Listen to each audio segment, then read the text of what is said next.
Bismillahirrahmanirrahim. Alhamdulillahi rabbil alamin. Nusalli wa nusallim ala sayyidil mursalin nabiyyina Muhammad sallallahu alaihi wasallam wa ala alihi wa ashabihi wa man tabi'ahum bi ihsanin ila yaumiddin. Qala al-muallif rahimahullah wa adama naf'a bihi wa bikum fid daraini amin amma ba'du. Yang kami hormati ketua jamaah subuh yang Allah muliakan, alhamdulillahi rabbil alamin. Pagi hari ini kita masih diberikan oleh Allah umur, sehat, nikmat-nikmat lain, terutama nikmat Islam dan bisa melaksanakan sholat subuh berjamaah. Mudah-mudahan sholat kita diterima oleh Allah Subhanahu wa ta'ala.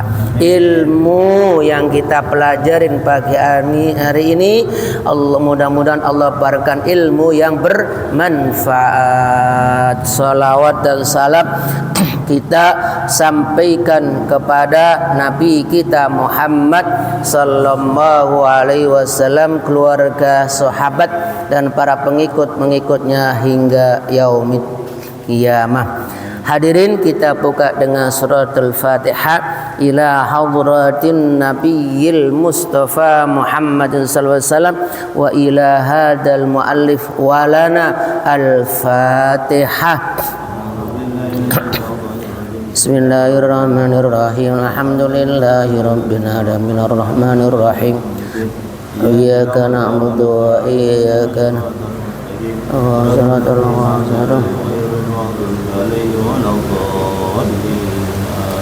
Baik hadirin, bismillahirrahmanirrahim. Qala ba'dul ulama, sebagian ulama ahli hikmah memberikan nasihat. Apa nasihatnya? Salah satu asya'a, ada 3 hal yang menyebabkan tafrujul ghasasah, bingung, sedih.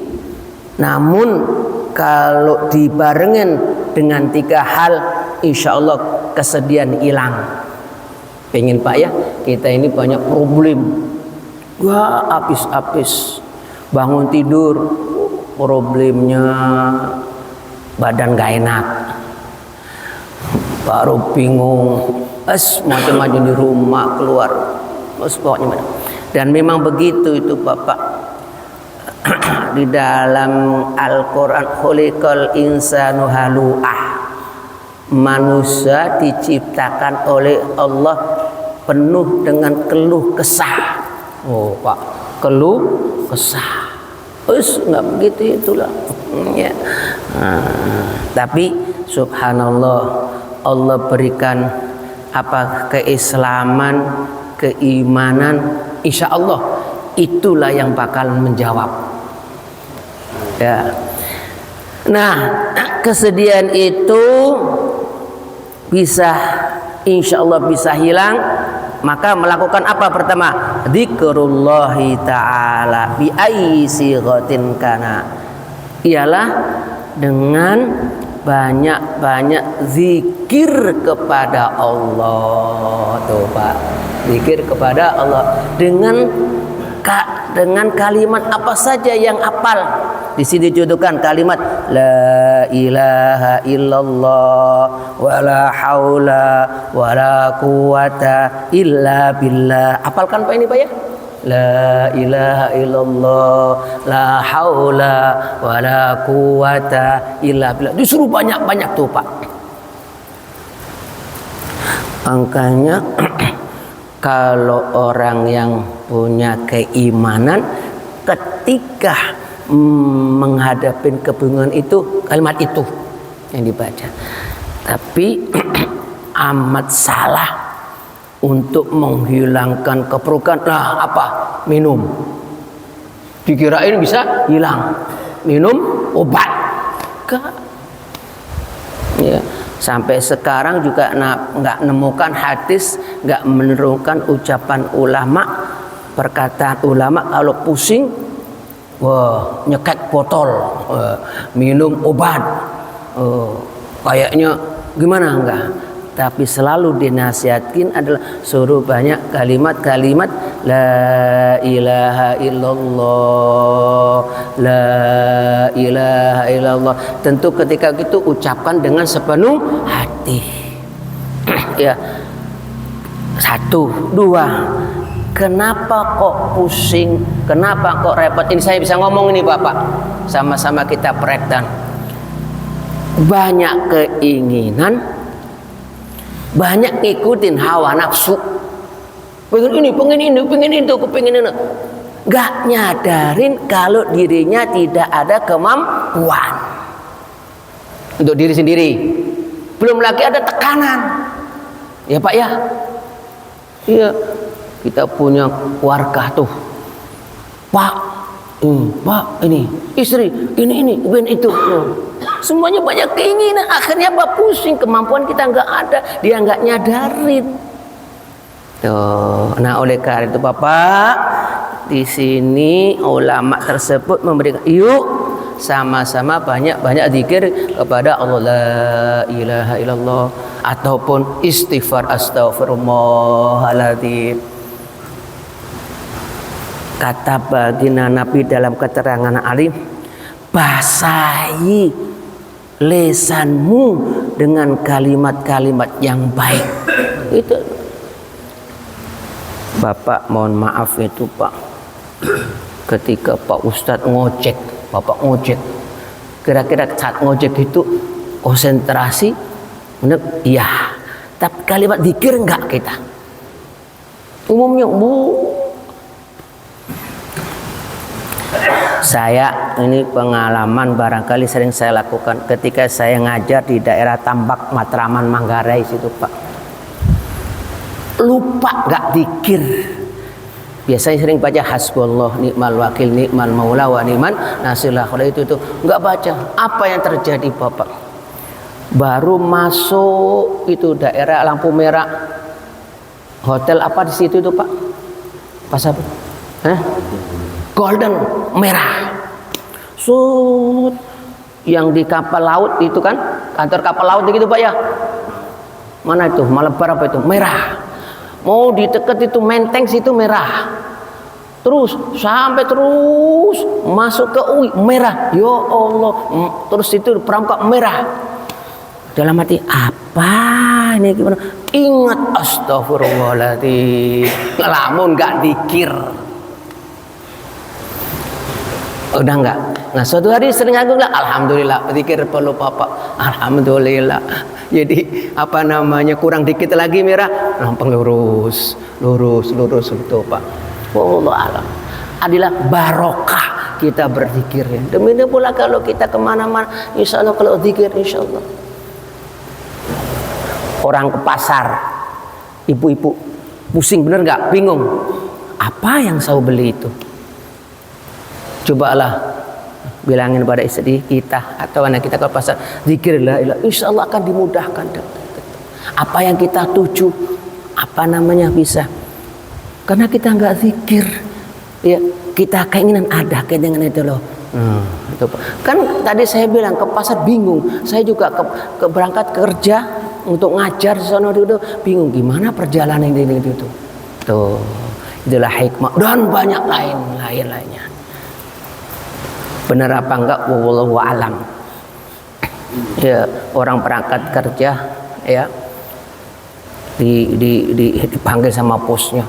Wah, gimana gini pusing ini. Ya udahlah, bismillah tawakaltu zikir. Nyampe di kantor gak ada apa-apa. Kan pusing kan kita Bapak ya. Akhirnya apa? Kita hilang pusing kita, bos nggak ngarahin apa, kita dapat pahala. Nah, inilah fadilah daripada zikir Itulah ahli hikmah tersebut memberikan wejangan, kalau kamu pusing banyak-banyaklah zikir kepada Allah Subhanahu wa taala. Al-Qur'an sendiri juga dzikratan asilah, bukratan wa asilah. Zikirlah sebut asma Allah pagi sore tuh, secara umum tuh. Apa ini? Ya, mungkin kita percaya, kenapa Allah kok nyuruh kita berzikir pagi sore sampai nggak habis-habisin apa? Kata ulama, ini masih pendapat itu bisa benar-benar ada, karena manusia itu banyak problem. Benar gak Pak ya? Problem. Kita duit banyak pusing, nggak punya duit pusing. Kok banyak duit pusing? Pusing baginya. Coba kalau bapak punya dapat bonus gede, sono sini uang denger nih. Bener gak gitu gue nilai kita Pak ya? Uang denger tuh ya kampanye. Makanya itu diantaranya. Ayo saya ajak bersama diri saya juga, banyak-banyaklah zikir kepada Allah Subhanahu wa taala. 2, waliqa'i awliya'i minal ulama'i was salihin. Agar kita ini memperoleh ketenangan batin dan sebagainya hilang, hendaklah sering-sering ketemu wali-waliullah ataupun ulama-ulama soleh. Silaturahmi ke ulama, ya, entah ketemu langsung, entah kepada jamaah. Biasanya juga diantaranya, kalau kita datang ulama itu mungkin ada 3 hal. Pertama, mungkin pada saat kita datang di situ apa Bapak? Kita datang dengar ilmu. Nah, ya Pak teman. Yang kedua, kadang-kadang ulama di situ banyak-banyak zikir. Ya kan Pak ya? Yang ketiga, kalau kau pengen temu, mereka memberikan nasihat ini. Nah, itulah diantara kenapa ulama tersebut diantara untuk menghilangkan kerebukan kita datang ke ulama dan banyak lain. Pak Ustadz cerita, ada orang seminggu nggak bisa tidur, namanya apa? Insomnia. Datang ke majelis ulama tersebut, nyender di tembok. Apa terjadi Bapak? Ngorok.